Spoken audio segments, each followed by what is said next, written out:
தூய மாற்கு எழுதிய நற்செய்தியிலிருந்து வாசகம். அதிகாரம் 9, திருவசனங்கள் 41 தொடக்கம் 50 நிறைவு பெற.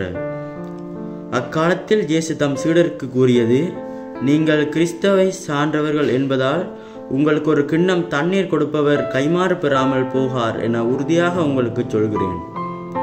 என் மீது நம்பிக்கை கொண்டுள்ள இச்சிறியோரில் எவரையாவது பாவத்தில் விழச் செய்வோருடைய கழுத்தில் ஒரு எந்திரக்கல்லை கட்டி கடலில் தள்ளி விடுவதே அவர்களுக்கு நல்லது.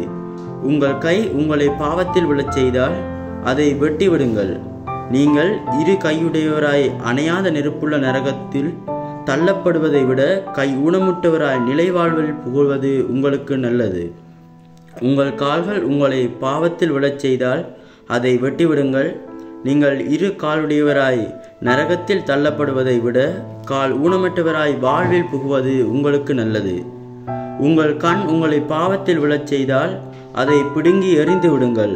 நீங்கள் இரு கண்ணுடையவராய் நரகத்தில் தள்ளப்படுவதை விட ஒற்றை கண்ணராய் இறையாட்சிக்கு உட்படுவது உங்களுக்கு நல்லது. நரகத்திலோ அவர்களை தின்னும் புழு சாகாது, நெருப்பும் அவியாது.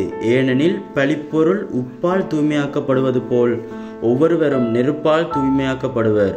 உப்பு நல்லது, ஆனால் அது உவர்பட்டு போனால் எதை கொண்டு அதை உவர்ப்புள்ளதாக்குவீர்கள்? நீங்கள் உப்பின் தன்மை கொண்டிருங்கள், ஒருவரோடு ஒருவர் அமைதியுடன் வாழுங்கள். இது கிறிஸ்து வழங்கும் நற்செய்தி. கிறிஸ்துவே உமக்கு புகழ்.